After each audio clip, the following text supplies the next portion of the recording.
Assalamualaikum warahmatullahi wabarakatuh. Perkenalkan, saya Iswati, calon guru penggerak dari TK Pertiwi Bojong Wetan, Kecamatan Bojong, Kabupaten Pekalongan.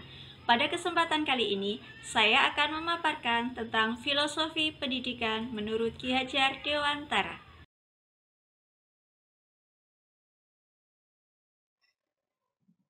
Demonstrasi kontekstual modul 1.1 Pemikiran filosofis Ki Hajar Dewantara tentang pendidikan yang berpihak pada murid.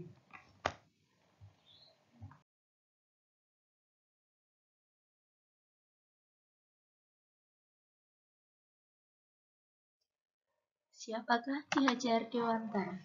Ki Hajar Dewantara lahir di Yogyakarta tanggal 2 Mei 1889 dengan nama Raden Mas Suwardi Suryaningrat. Ki Hajar Dewantara dipercaya oleh Presiden Soekarno untuk menjadi Menteri Pendidikan, Pengajaran, dan Kebudayaan yang pertama, sehingga beliau semakin bebas untuk meningkatkan kualitas pendidikan di Indonesia. Ki Hajar Dewantara meninggal dunia tanggal 28 April 1959. Kini, nama Ki Hajar Dewantara diabadikan sebagai Bapak Pendidikan Nasional dan tanggal kelahirannya 2 Mei dijadikan Hari Pendidikan Nasional.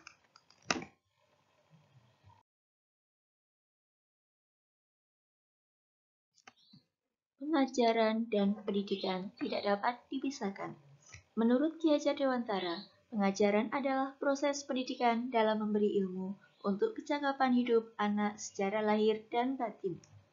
Sedangkan pendidikan adalah memberi tuntunan terhadap segala kekuatan kodrat yang dimiliki anak untuk menemukan kemerdekaan belajarnya. Dan biasanya pendidikan menjadi tempat persemaian benih-benih kebudayaan dalam masyarakat.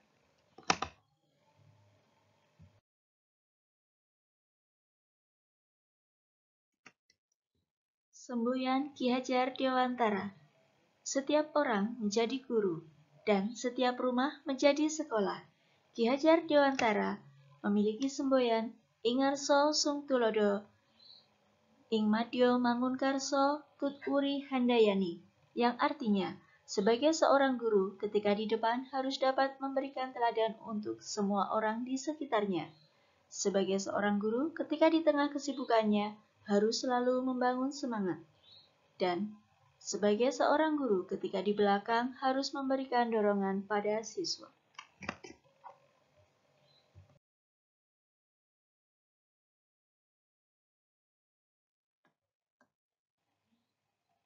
Pendidikan sesuai kodrat alam dan kodrat zaman.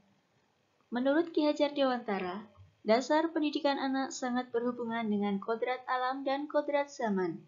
Dalam setiap pembelajaran, pendidik harus memperhatikan kodrat anak yang masih suka bermain dan memasukkan unsur permainan agar siswa senang dan tidak mudah bosan. Apalagi permainan-permainan tradisional dapat diterapkan untuk mengajak anak melestarikan kebudayaan. Sesuai kodrat zaman, kita sebagai guru harus membekali keterampilan kepada siswa sesuai zamannya. Salah satunya, kita harus bekali siswa dengan kecakapan abad 21.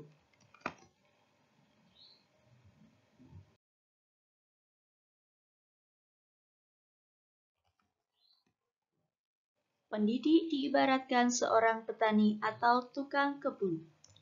Ki Hajar Dewantara menyampaikan bahwa peran pendidik sebagai seorang petani atau tukang kebun dan anak-anak seperti benih yang disemai dan ditanam oleh petani, misalnya benih padi atau benih jagung. Sedangkan sekolah ibarat tanah tempat bercocok tanam. Bila biji jagung ditempatkan di tanah yang subur dengan mendapatkan sinar matahari, maka meskipun biji jagung adalah bibit jagung yang kurang berkualitas, dapat tumbuh dengan baik karena perawatan dari Pak Tani. Demikian sebaliknya, meskipun biji jagung itu disemai adalah bibit berkualitas baik, namun tumbuh di lahan yang gersang dan tidak mendapat pengairan serta pencahayaan matahari Pak Tani, maka tumbuhnya tidak akan optimal.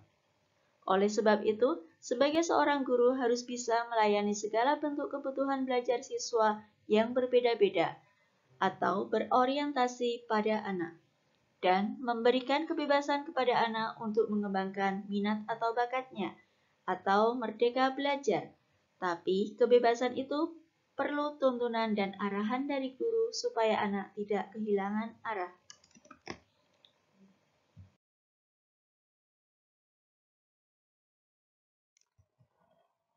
Peserta didik diibaratkan seperti tata surya. Ki Hajar Dewantara menyatakan bahwa dalam pendidikan peserta didik diibaratkan seperti tata surya yang selalu bergerak, artinya tidak boleh statis atau diam. Namun, setiap planet atau tata surya itu berbeda. Ada yang bergerak cepat, ada yang bergerak lambat. Begitu pula dengan anak-anak, mereka tidak pernah sama. Anak itu ada yang memiliki keberagaman dan keunikan masing-masing, bergerak sesuai dengan kemampuannya masing-masing. Dari keberagaman yang ada, maka kita sebagai seorang pendidik tidak bisa memaksakan mereka harus sama. Namun, pendidik harus dapat menguatkan dengan nilai-nilai kemanusiaan menjadi inti dari perubahan yang ada. Oleh sebab itu, sejatinya seorang pendidik harus dapat mengarahkan pendidikan yang berorientasi pada anak, menuntun segala kodrat yang ada pada anak, menuntun budi pekerti, dan nilai-nilai kemanusiaan.